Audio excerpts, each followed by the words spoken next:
On my right is the distinguished Deputy Speaker, Honorable Gladys Boss. The left is Mr. Ndombi.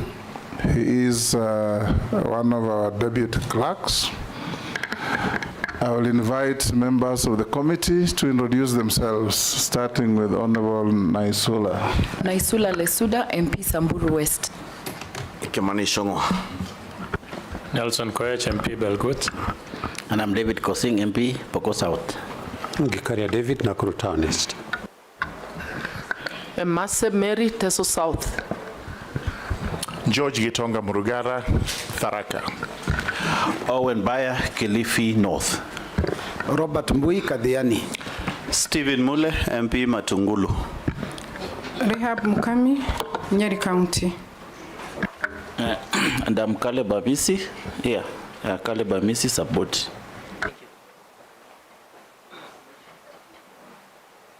Thank you, Chairman. Mishimboko Likoni.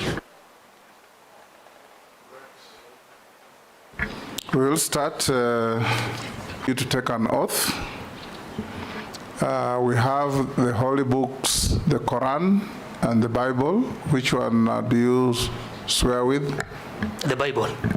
So be upstanding, take the Bible in your right hand and recite the oath that the sergeant will hold for you. I, Erick Muuga, do swear that the evidence I shall give for this committee on the matter under its consideration shall be the truth, the whole truth, and nothing but the truth. So help me God. Take your seat.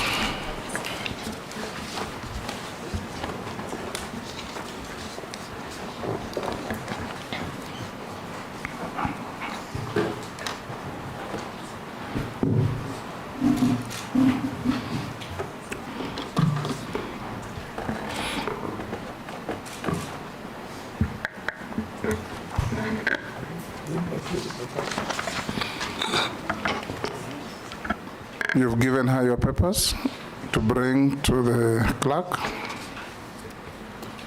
He will cross-check with what we have to see if they correspond. So start by introducing yourself, your name, your educational background, work experience, and your competences. Thank you, Mr. Speaker, sir, and the Committee on Appointments. I'll start by thanking God for this opportunity to sit in front of the esteemed members and also the President for giving me an opportunity on this nomination. My name is Erick Muuga, 32 years of age, born in a village called Adhi,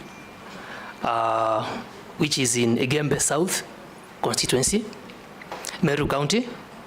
I went to Adhi Primary School, which is a walking distance from my birthplace, and did my KCPE in 2005. I performed well and enrolled in Lenana School, where I sat my KCSE in the year 2009. After that, I performed well. I progressed to the University of Nairobi, Faculty of Architecture and Engineering, where I did a bachelor's degree in civil engineering and civil and construction engineering. I performed really well. I got a first class amongst my colleagues, and upon graduation, I got a job that relates to this docket of sanitation and irrigation in a company called Mangat IB Patel Consulting Engineers. This is one of the leading consulting firms in this country. While working, I was very interested in water, so I enrolled back in the year 2017 for a master's degree in the University of Nairobi and specialized on water resources engineering, where I graduated in the year 2022. I'm born in a family with 6 siblings. I'm the third born. I am married, and I've worked for 8 to 9 years, Honorable Speaker, on water and sanitation. In the process of carrying out my daily activities, I have worked at all levels, mostly in the private sector. I've worked at all levels. I've worked and engaged with stakeholders from the ministry, mostly water development works as consultant. I have progressed in my career growth from an intern to design engineer, and now to assistant resident engineer also, and also in some projects, an assistant project engineer. I am duly registered with the Engineers Board of Kenya as a professional engineer, and duly registered with the Institution of Engineers of Kenya as a corporate member. During my work activities, I have developed a passion to ensure that every Kenya, in my little scope that I've served so far, service to my fellow countrymen is a service to God. And given the opportunity, if this House approves my nomination, I will do all I can to ensure that Kenyans have access to an economic and basic right and serve with honor and dignity. Thank you so much. Thank you, Eric. I'll now invite members to ask you some questions, and I expect you to answer the questions clearly, precisely, and concisely. Hakuna stories. You just answer the questions as they are asked.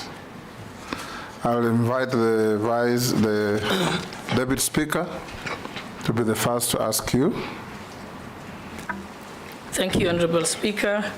Mr. Muuga, you most likely were following the proceedings in Parliament and the country, and you know that the Finance Bill 2024 was withdrawn, which therefore means that there is a shortage of funding in the ministry to which you seek confirmation. So that I would like to hear your ideas on the alternative. For example, since the majority of farmers are small-scale holders, leveraging on the use of water pans and harvesting during the rainy season for use for the rest of the year. We know that places like Yatta only get 2 days of rain a year, but they have water pans and are producing food the whole year. So we want to see how you can leverage on that, so that the higher percentage of will be water pans as opposed to big dams, which you don't have money for now. And also, how will you leverage on the public-private partnerships to be able to fund the water sector in the light of shortage of funding? Thank you. Erick? Thank you, Speaker, sir. I would like to respond to Honorable Gladys Boss' question on the rejected finance bill and shortage of funding. The Ministry of Water, Sanitation and Irrigation has 2 state departments, the State Department of Irrigation, State Department of Water and Sanitation. The 2 state departments, the State Department of Irrigation has had a budget cut of almost 1.7 billion. The State Department of Irrigation and Sanitation and Water has had a budget cut of 2.7 billion. That means we can't really develop large-scale dams, as you have correctly stated, and we need to raise funds. raising funds, as one of the ways you've suggested, as you've mentioned, is the PPPs, public-private partnerships, that we package our projects in such a way that we attract public interest in our projects, but also ensure that the partnerships do not exploit the end user. The end user is the consumer. This, in the ministry, we have WASREB, Water Services Regulatory Board, and this will ensure that consumers who are the final end users of these services that the ministry seeks to offer will be served at the right tariffs. WASREB is responsible for the tariffs. On water pans is not a long-term solution to our water problems, especially in the areas you've mentioned of Yatta, etc. But they are relatively inexpensive compared to dams. To develop large-scale dams, that's where we will need the leverage of PPPs. And in this case, I will work with the Directorate of PPPs and the Exchequer, the National Treasury, to ensure that Kenyans get value for money. Thank you. Majority Leader. Thank you, Honorable Speaker. Indeed, Erick has preempted my question because I wanted to ask him about how he can leverage on PPPs, but since you have answered that, I don't know if you are to explore the possibility of using PPPs for the large-scale dams. Do you, in your opinion, think there is also an opportunity to leverage on the development of dams together with using those dams for agriculture and leasing land for large-scale farming, where you can get investors who will want to lease land for large-scale farming and at the same time develop the dams for use in the irrigation projects, and the same dams can be used to provide water, as you said, to end users at a rate that will not exploit the Kenyan consumers of water. Two, I have seen you have had quite some experience with in the area of sanitation, especially your work with the Nairobi River Sewerage Project. And one of your state departments, if approved, will deal with sanitation matters. How do you intend to deal with the issue of pollution? Working again together with the Ministry of Environment, do you see any opportunities around that space? Thank you, Speaker. Erick. Thank you, Mr. Speaker, sir. In response to the question from Honorable Chungwa, it is true that to develop large-scale dams, we will need external funding that the government at the moment, due to austerity measures, cannot sustain. These large-scale dams, Honorable Ichungwa, through the chairperson or the speaker, are multi-purpose dams. They not only provide water for domestic use, which is basic, they also provide water for irrigation. Irrigation is a key component in sustaining and developing climate resilience amongst arid and semi-arid areas. The concept Honorable Ichungwa, through the speaker, has raised is viable. That if we develop a dam, a large-scale dam, in an arid and semi-arid area, it is prudent to also have a PPP to lease land for irrigation, so that we have value for money for our large investments. It would be utterly wrong, if approved by this House, if I don't explore that option. Water is a human right, and also water is intertwined with food security. So on irrigation, Honorable Ichung'wah, through the speaker, that is correct. That's correct. Could you tell us, since you've worked in the water sector, do you have any success? Do you know of any success stories where the dams, large-scale dams, have been built using the PPP method? Thank you for your question, Honorable Boss, through the speaker.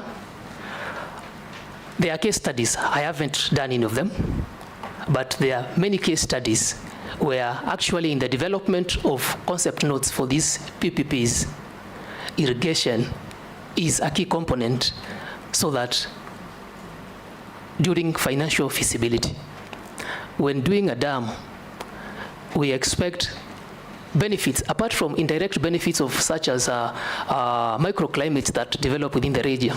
The piece that comes with avoidance of animal, livestock, and people conflicts due to drought and famine. Some benefits, key benefits that are considered are domestic water, irrigation, very key for production of food, and hydropower.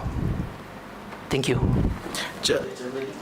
Small follow-up on that, because of those issues of PPP CS nominee.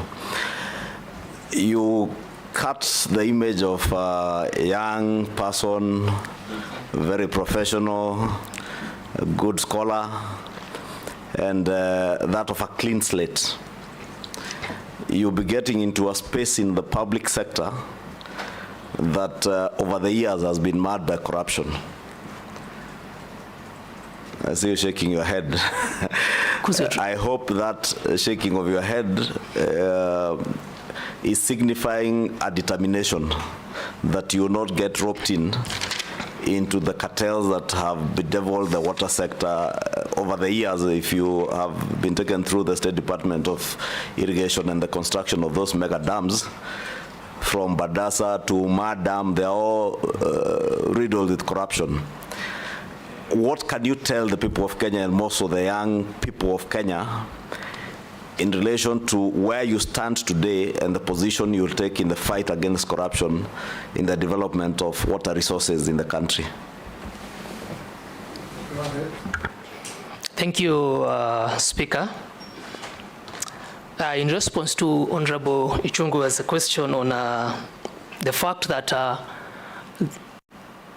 am about to face cartels and corruption, I will put my stand public. I have diligently served in my previous positions. I have held transparency, accountability, and my firm stand on corruption is, as you said, I come as a clean slate. I'm not beholden to anyone. I am not shackled or tethered to anyone. And I think this is my personal opinion. Corruption is a cancer in the society. We have to root it out one way or the other. And if my nomination is approved by this House, I will engage in my duties, bracing and embracing integrity, honesty, and accountability to lead from the front. And if there are couplets, and I would expect the same from state officers under my mandate in the ministry. And if any of them is found capable of this, I understand we are a constitutionally bound country, and I will let the agents that deal with corruption, that is the anti-EACC and other investigative bodies, take their course, and the law should be followed to the letter. Thank you, sir. Nelson. You come into the cabinet as a face of the young people. I'd like to know how you intend to use your ministry to create employment, because the biggest problem that we have in the country at the moment is youth unemployment. I want to hear that. And what innovations will you be proposing in the cabinet to make sure that the young people of this country have opportunities to be employed? Go ahead. Thank you, Speaker, sir. I would like to respond to Honorable Nelson on youth employment. 75% of Kenya's economy is driven by agriculture. I appreciate that. And I also appreciate that the young people are advocating for services. I am not naive, and I will appreciate that. On youth employment, the ministry as a State Department of Irrigation. Irrigation is mandated to harvest, store water. It is mandated to reclaim lands for productivity. And it is also mandated to increase the acreage of irrigation in the country. If approved by this House, I will first of all start by sensitization. We need as a country to appreciate that agriculture is not a by the way. It is a profession in itself. It is an economic activity that generates income to all of us. The young people, we need to understand that since high school, I would work with other ministries such as the Ministry of Education, that projects such as micro irrigation that the ministry is rolling out, whereby we sink boreholes, pump the water to an elevated tank, and give the opportunity to clubs like 4K clubs to irrigate land for subsistence farming. Those activities are being coordinated with agriculture teachers to inculcate that and train the young people, who I understand approximately 800,000 to 500,000 young people are getting out of tertiary institutions. If they have this prior knowledge, and when they come out, I will advocate for private entrepreneurs to further these skills acquired at school level, while the ministry's job would be to provide water for irrigation. On innovation, we as a country, we have to embrace the fact that technology is changing every day. Changes in technology comes with new ideas, brighter and better ways to do activities. For example, in the ministry, I have been involved in water service providers distribution networks. These networks, most of them are people depend on memory to remember where the existing lines were, how they were done, when they were done.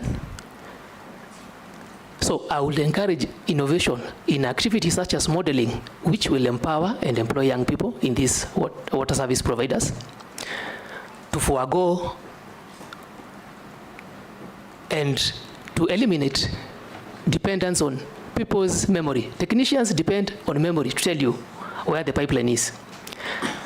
Smart meters in these WSPs, where these meters are GSM enabled, creating more opportunities for the youth.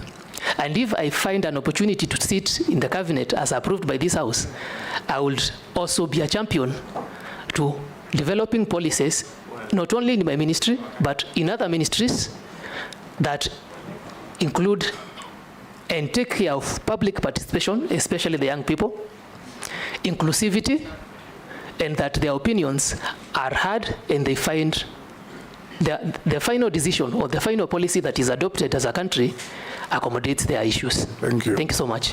Naisula. Thank you, Speaker. Mr. Muuga, my question is, if you are found suitable by this committee and the National Assembly to be the CS of water, sanitation and irrigation, how will you balance the thin line between completion of existing and ongoing projects and starting new ones? And you should just have in mind, if approved, these members of parliament and many others who are not here will be knocking your door, saying there's this project in my constituency, and I want to know whether you'll also be intimidated. Some of these members who are third-timers, fourth-timers, older than you, bigger than you, please, Kenyans would like to know how you'll be dealing with that. Then the second question is, I want to pick your thought on the many water agencies we have in this country. We have them in Regional Development Authority, we have some under the Ministry of Water, and what purpose they serve. You know, they're all serving the same communities. We're giving funds to a certain regional development body, we're giving another one to a water agency. The money for development is lesser than the recurrent expenditure. I want to pick your thoughts whether that is a prudent use of resources for us as a country. Hold, Erick will take another one. Posing. Thank you, Speaker. For the nominee, I don't know whether you know what you are almost, should you be approved, where you're going, what the kind of industry you're going in.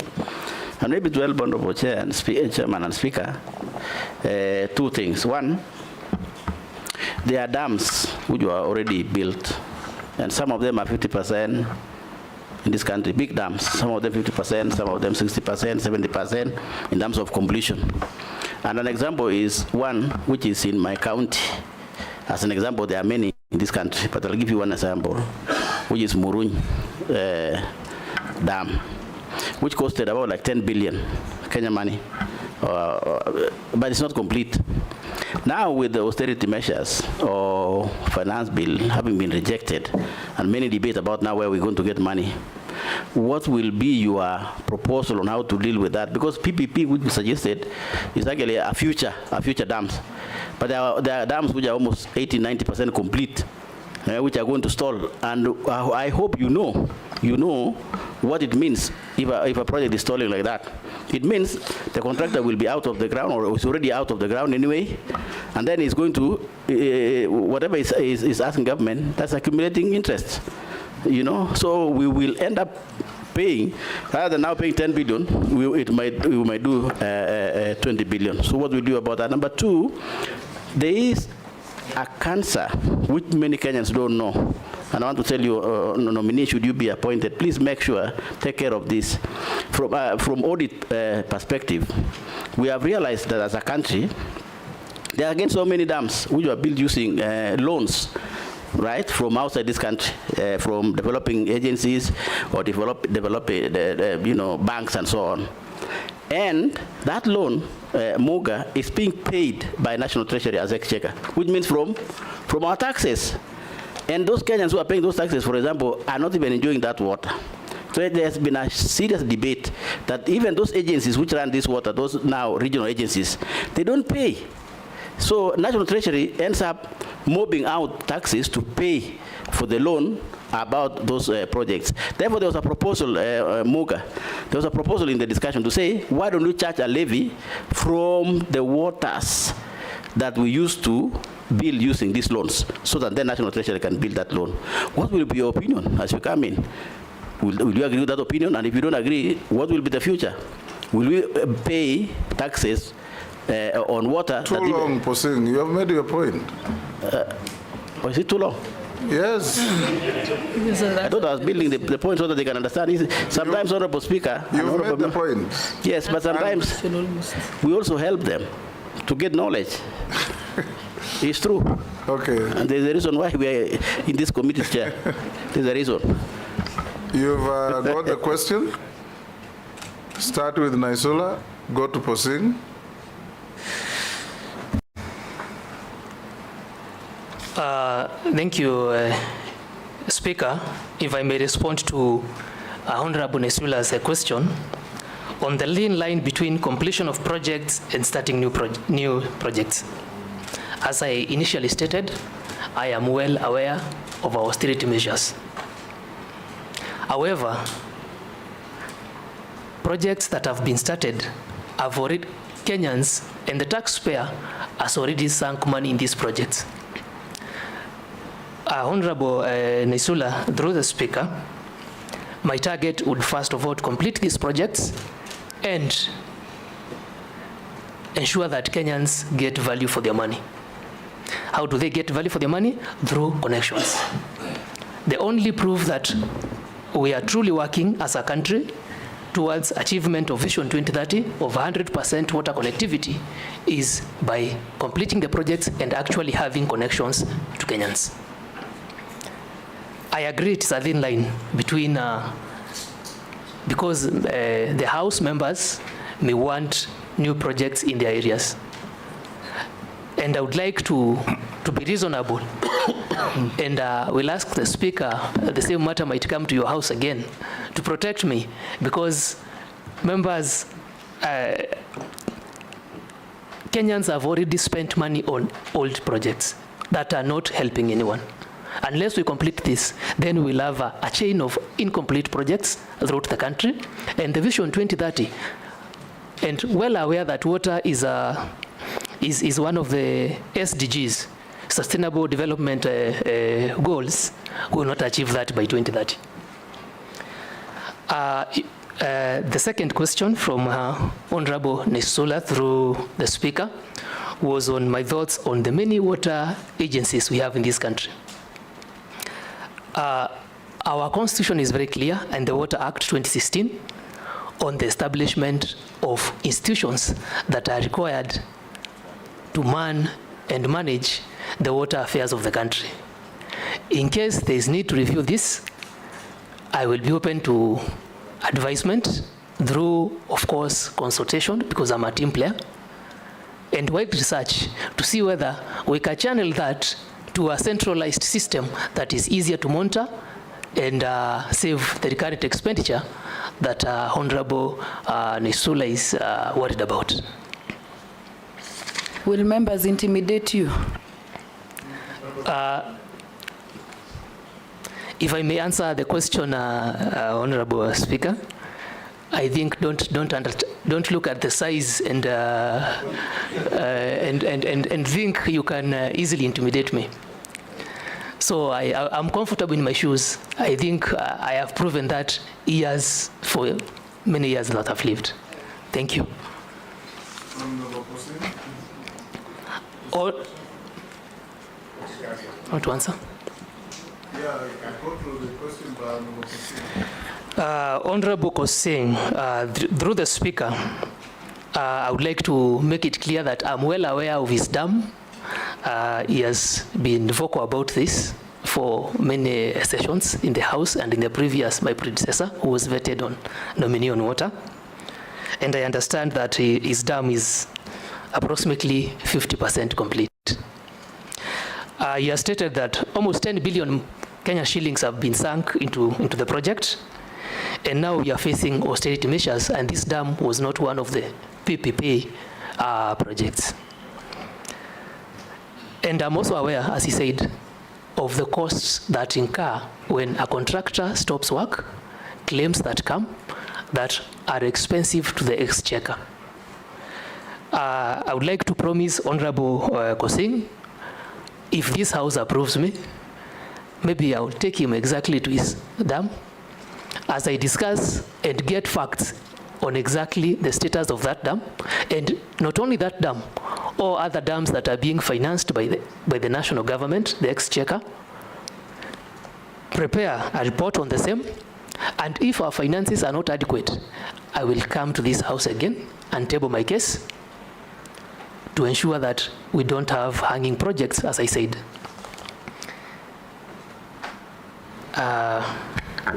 His second question was on loans that were taken by water works development agencies that are being serviced by the exchequer.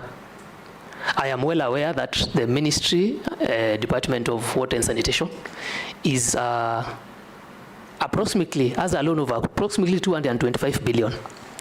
This came up in the sense that projects were done, and water being a devolved function, these projects were handed over to county governments through water service providers.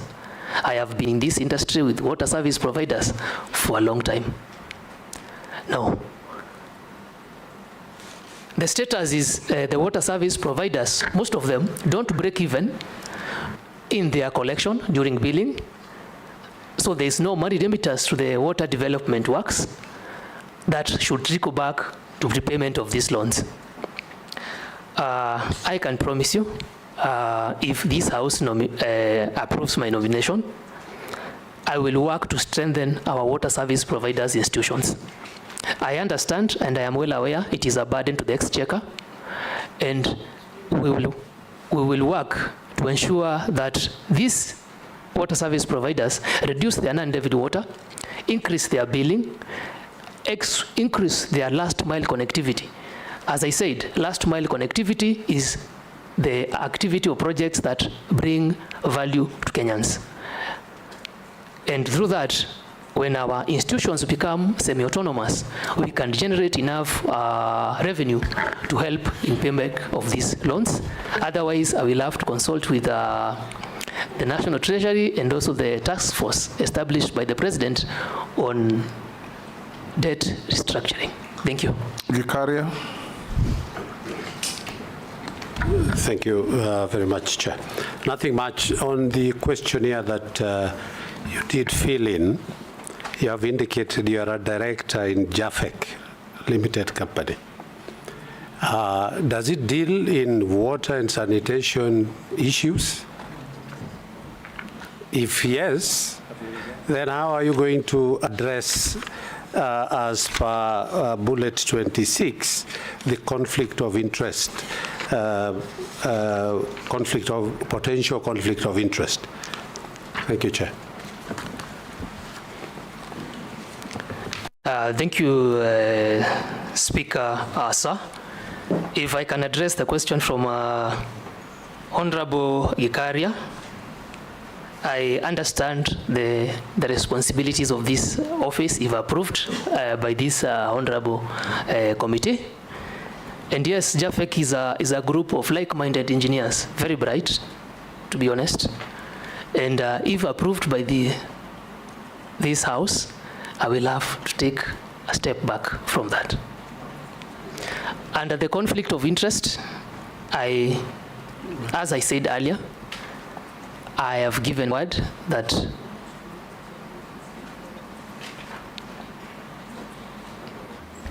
I think that what it is that it doesn't mean you have to pull back. It's just that if that company ever gets a contract where you have influence, you declare your a conflict of interest. Then at that time, the decision-making process can be that don't give it to my company, or that it is known, so that you have no hand in it. So don't tie yourself. Honorable Gikaria is getting you into trouble.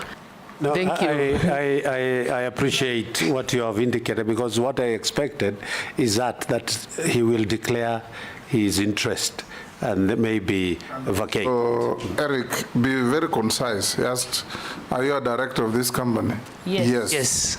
Does it deal in the water sector? If the answer is yes, then you go to the next issue. Thank you. Yes. Yes. So to confirm, I'm a director in that company. The company deals in water, sanitation, buildings, etc.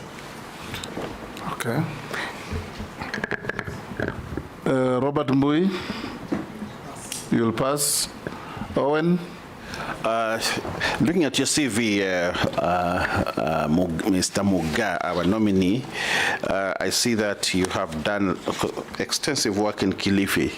Thank you very much for that kind of work. I'm a young person, or not young really, but I want to ask you this question specifically, that you understand that environment. Water from Kilifi comes from Baricho. Baricho is on the lower side. For water to come to Mombasa, the water needs to go up.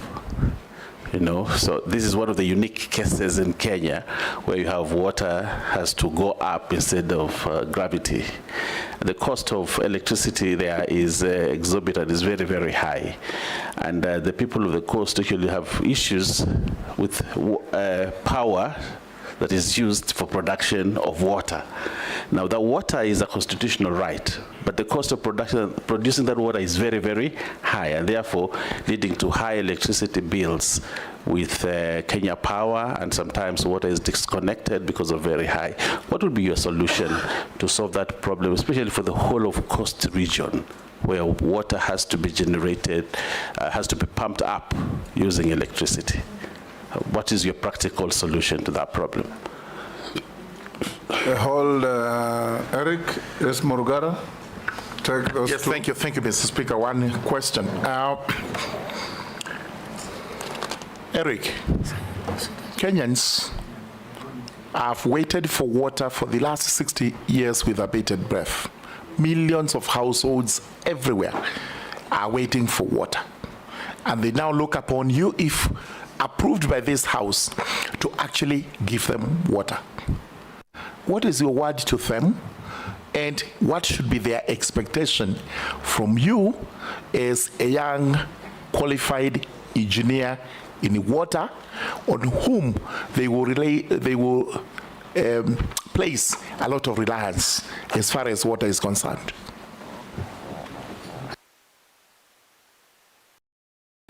Thank you, Speaker. In response to Honorable Owen's question, is first of all, I will acknowledge that I've even met you.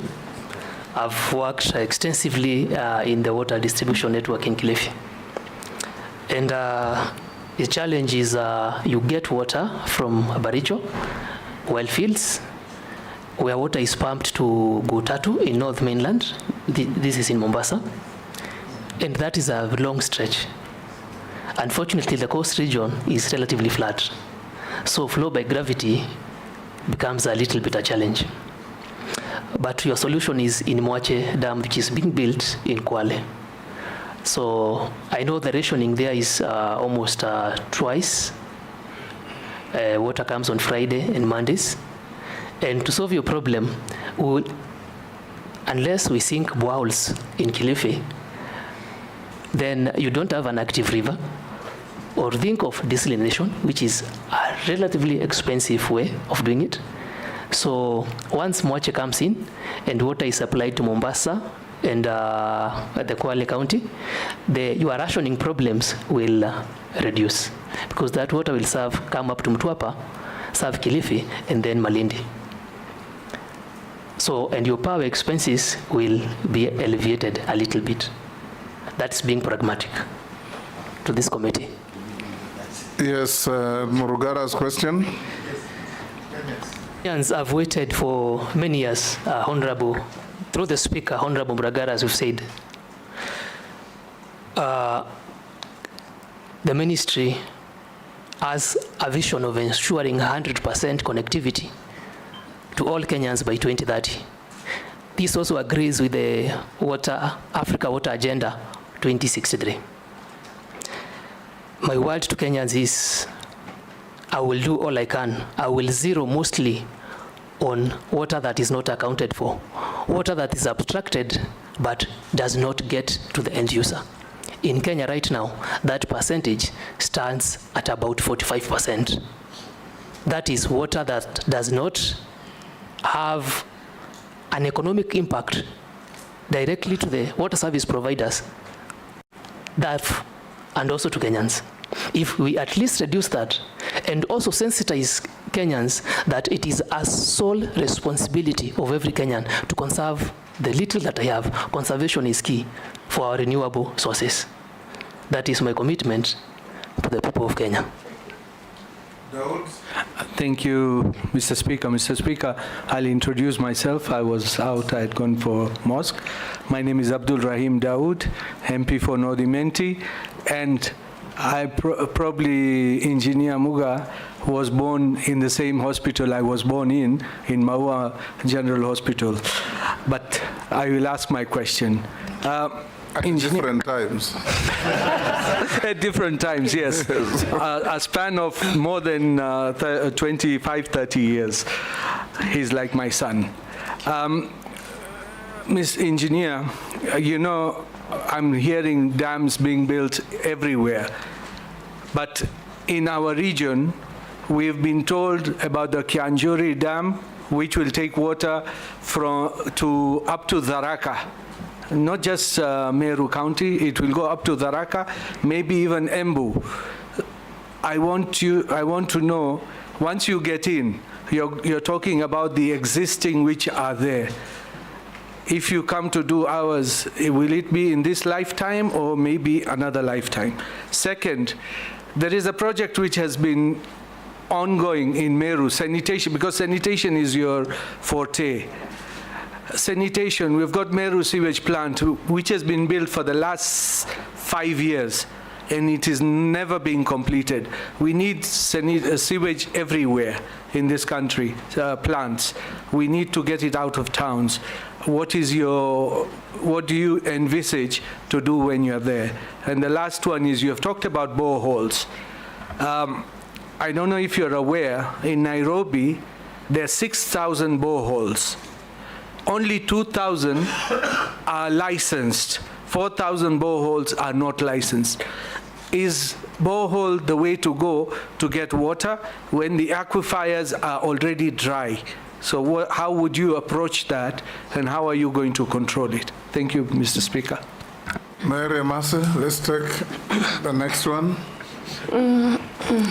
Through the chairman, I have just one simple question to the nominee. From my experience in service to wananchi, I realized that we have so many water facilities, boreholes that have been drilled over the years, because there was even a time NGCDF also used to drill boreholes. But there's a problem with the sustainability in terms of maintenance, in terms of repairs. You'll go to an area, you ask wananchi whether they have water, they say we don't have water. You ask them, have you ever, there's no borehole that has ever been drilled here. There are two, but they're all not functioning. So my simple question, if approved as the nominee for Minister of Water, what are your plans? What interventions? Because I think there's need for a structured interventions on how to maintain and sustain this repair and maintenance across the country where these boreholes have been drilled. Thank you. Nominee. Thank you, Honorable Speaker. I'll start with Honorable Daud's question on Kianjuri Dam. Honorable Daud, I appreciate your concern about dams in Meru. I also come from Meru. There are not many. In this regard, as you've correctly pointed that my target would be first to complete the ongoing projects, I will look at, we have a Kenya National Water Master Plan. I will review. These dams are not done because they have to be done. They are done on need basis.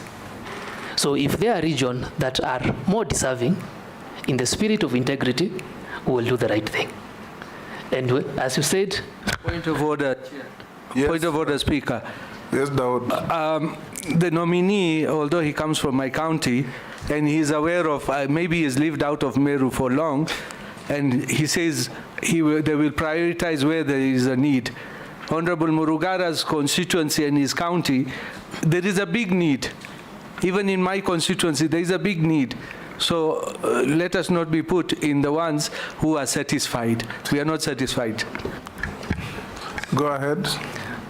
Thank you for that, Honorable Daud. I'm not saying that you are satisfied. Let me clarify myself through the chair, through the speaker. I'm well aware of regions in Meru, like Tharaka, and I'm well aware the President the other day commissioned a Duchi Dam. Yes, it's someplace in Tharaka. Yes, yes. So, if we look at the master plan, the National Water Master Plan, and which I have not. I've lived in Meru my entire life, first of all, to clarify that. So I am not a stranger to those lands, and even Honorable Muragara's region. In Meru, I am aware of that project that has taken long to be completed. I don't have the details right now, but I can assure Honorable Daud that I'll find out and get back to you. Through the chair, the speaker, Honorable Emase, your question was on sustainability of operations and maintenance. I would like to pronounce myself that operations and maintenance is mostly the responsibility of the WSP, unless you have privately owned facilities. For this to happen, it's a revenue problem. I have pronounced myself before this honorable committee that I am targeting to reduce non-revenue water from a bigger percentage, which is currently at 45, and bring it to less than 20, to allow the WSPs have adequate revenue to undertake operations and maintenance. Secondly, uptake of technology will play a vital role through the speaker in ensuring that operations and maintenance are minimized in such that if all our water facilities are well mapped in a centralized program, part of the innovation I was talking about, it is easier to pinpoint the year when they were built and to pinpoint when their time comes for repairs and maintenance. I hope I address your question, Honorable Mase. There was a question, Honorable Speaker, by Honorable Daud on boreholes in Nairobi, where you noted there was an article circulating that talked of 6,000 boreholes in Nairobi, and there's a possibility of Nairobi taps running dry. I am aware that regulation of sinking boreholes and approvals are given by the Water Resources Authority. However, the Water Resources Authority, and like most of our government institutions, are underfunded, and the resources in terms of personnel is minimal. My solution to this problem is, first of all, empower our institutions with the right resources, with the right personnel, and with people of merit. Meritocracy should be a key conversation in the ministry. Secondly, our boreholes could also be running dry because of their close proximity. There are provisions in design on the distance in between one borehole to the other because of recharge time. And also, Nairobi is every day turning into a concrete jungle. I will work in partnership with departments of planning in the county government and have something we call detention and retention ponds, to the point that when it rains, the water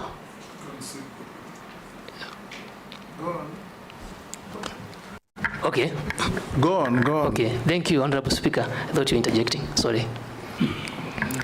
Retention and detention pods are recharge areas for aquifers. You realize when it rains in Nairobi, our roofs direct the water to the drains, and the water flows very fast past at the river, and it's no seepage. There's no seepage. So detention and detention dams are some of the ideas I would like to bring to the ministry, whereby, working in conjunction with county governments, we have parks specifically to hold that runoff. In fact, Eric, under Schedule 4 of the Constitution, you are empowered to formulate policy for the country for protection of water, securing sufficient residual water, hydraulic engineering, and the safety of dams. So you have a duty even to guide counties. What Daudi is saying is true. In Nairobi, boreholes some are even 50 meters apart, if even less, everywhere.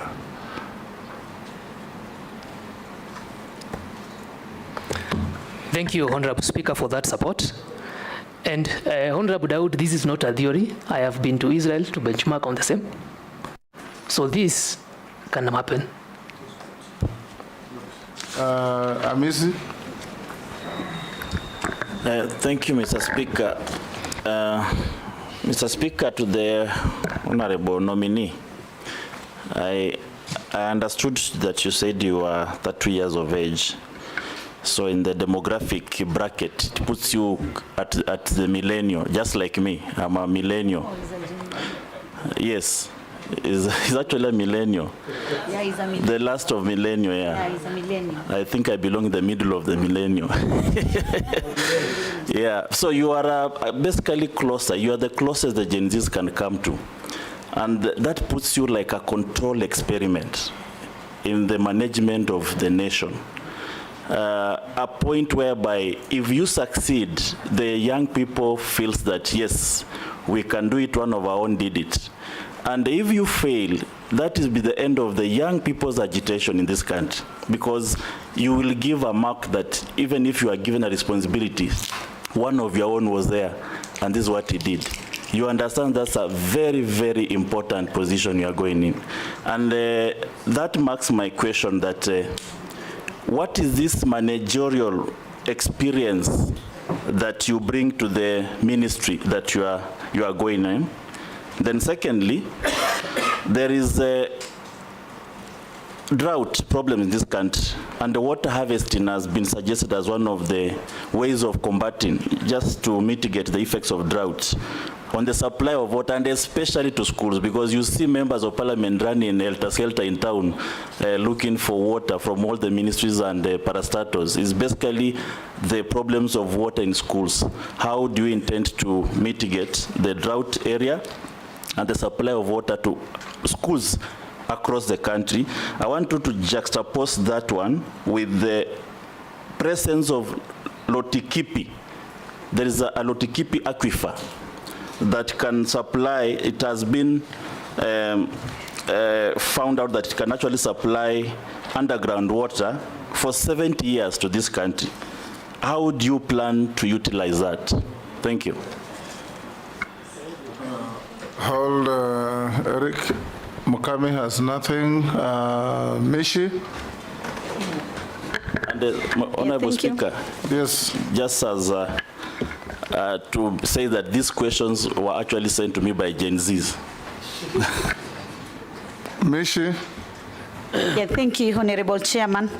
Honorable Chairman, my question is to the nominee on how he's going to navigate complex geopolitical dynamics to forge equitable agreement on shared water resources. I'm citing some areas, like for instance, in the coast region, we have the Mwache Dam, we have the Marere Spring, which is shared between Mombasa County and Kwale County, and there have been some rift, or rather some conflicts. I'm also looking on the Mzima Spring in Taita Taveta, which is also be shared by Mombasa County and also Taita Taveta County. And most of the time there are some issues, and that is why you have seen, we have not realized the Mzima Spring too, because they are undercurrent politics. So how are you going to navigate on this issue so that there is harmony and there is assurance of having access to water to our Kenyans? My other question is, right now currently, agricultural productivity is not matching with our growing population, resulting in higher dependence on food imports. And one of the reasons is that we are still on dependence on rain-fed agriculture. So what kind of interventions are you going to do to ensure that at least as Kenyans we have food sufficiency? Lastly, are you still believing that the Kenya Kwanza government is going to realize one of the key pillars on building of 1,000 dams, and what is the status right now? How many dams have you realized right now? I thank you. Yes, Maridi, tell us what you know and avoid what you don't. Yes. Thank you, Honorable Speaker. I'll start with the question from Missy, who said he's a late mid-millennial. And he's talking about this being a control experiment. I will put it to this house that I could be young of age, but I truly understand the responsibilities on my You already shoulders. said that. Go on. Just clarifying myself to him. Secondly, the drought problem in schools. You talked of some aquifer somewhere. Is it the Turkana one? Two questions. The Lotikipi aquifer, that is the second question. The first question, Speaker, was the managerial experience that you've acquired elsewhere that you think will help you for the new assignment you have, and the supply of water to schools, of course. Okay. Okay. Yeah. Honorable Speaker, I would like to respond to Honorable Hamisi's question on experience. First, I will cite that I'm vastly experienced on water and sanitation issues in the country. I have, as I said, I have worked as a team leader, design, etc. This experience does not mean that professionals in the ministry don't have it. I understand that the ministry is not short of professionals, and it is not short of policy. All I bring to the ministry, if approved by this house, is the ethos of the private sector of accountability, transparency, as people have rightfully asked for, and also I'm a wide consultative person, teamwork. I'm quick study, and I have worked at different stakeholders, down, as I said, from water service providers to water works development agencies. On the question of drought, I will submit to this house that it is unfortunate. We have the same thing happening year in, year out. I would like to be a change to that if approved by this house, because I don't believe in active maintenance. I believe in proactive. If we know a certain school, say in Oloitoktok, has water shortage problems, it had it last year but one, then we are supposed to learn as a ministry. Solution to this would include immediate solutions, would include, first of all, gutters, simple solutions. Before we quantum leap, we have to start from the basics. Install gutters in all our primary schools and provide them with tanks to start with. This is taking into account the fact that the population of schools, that water might not be enough. Then the next immediate solution would be, can these people have a borehole that serves the school and the community at large? And then the long-term problem solution, the medium-term solution would be within a region that experiences drought and water scarcity. Why don't we have a water pan, and that water is shared among schools during dry periods? The long-term solution is what I talked of. Our only solution is having large storage dams. Right now, our water storage starts at about 103 meter cubic per capita. The target is to achieve above 1,000 meter cubic per capita in the long run. The presence of Lotikipi aquifer that you have mentioned of, I know, if approved by this house, the ministry has one of the ministry departments deals with groundwater.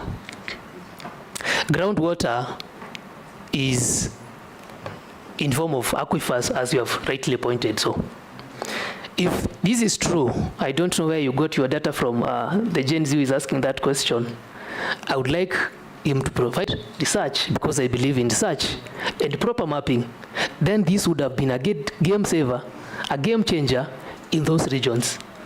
So, but I promise I will work with the department responsible for groundwater harvesting and storage and find out these facts and table it to the members for discussion. Thank you so much, sir.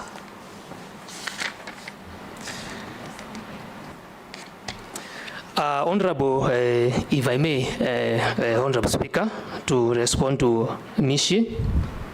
Mishi, I will say I was part of the team that looked at the distribution network in Taita Taveta a while back, if you look at my CV. And I understand that these water resources are shared between counties within that region, specifically Mzima. That was not a bulk distribution network. We were more looking at the distribution network that actually reaches the people. I understand in the Water Act 2016, it is the mandate of the Cabinet Secretary under this docket I'm nominated for to ensure catchment and interbasin transfers are amicable. Kindly, if I get into office approved by this House. A major contractor in the water sector comes and offers you a car. Yeah. Will you take it? No. Mr. Speaker. Yes. His MP, Honorable Paul, when he entered Parliament, he as well did not have a car. But President Uhuru bought him a car and he Yes, but accepted it. you see, if he is appointed as a CS, if he is appointed as a CS, he will definitely be getting mortgage. I mean, Order, Dawood. Mr. Speaker. There is no member of this committee who has a duty to defend a nominee. We're just asking him questions. They are not meant to trick him in any situation. Mr. Speaker. Yes. Now that the nominee has said he doesn't have a car and he has never owned one, I wanted to know what is his dream car? Which one are you looking at? What's your dream? Which one are you dreaming that one day? Which one? Erick, don't answer that. Honorable Speaker, I will need your protection in future. Yes, don't answer that. Did he answer your question? Yes, no, he was didn't. offered a car by a contractor in the water sector. He said no. Okay. You are going into a ministry like many others. You know, the service ministries, water, roads, and agriculture, and all this, health, they are infiltrated by mega cartels, literally mafia. And you must, as a young person, resist their approaches to you and fight them out of the ministry so that you run a clean ministry to help Kenyans. Thank you. Erick, we are done with you. We have looked at your papers against what we have. We find them okay. There was no memorandum from the public against you. We now release you to go back to your other engagements and wait to hear your fate from this committee at a later stage. Thank you, Speaker, and thank you, honorable members, for the engagement. I appreciate comments from all of you. And also, I would like to thank Kenyans who have been sending me messages of goodwill. And I hope that this committee rules in my favor. Have a good day, ladies and gentlemen. Thank you. What time is it? The next one was supposed to be at 3. No. Is it half an hour? Honorable members, I saw John Paul in the gallery.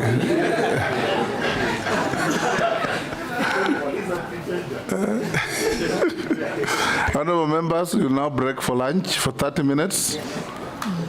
Lunch is also available to the media and everybody else here. 30 minutes, members, then we're back to take 2 more and we close. Okay.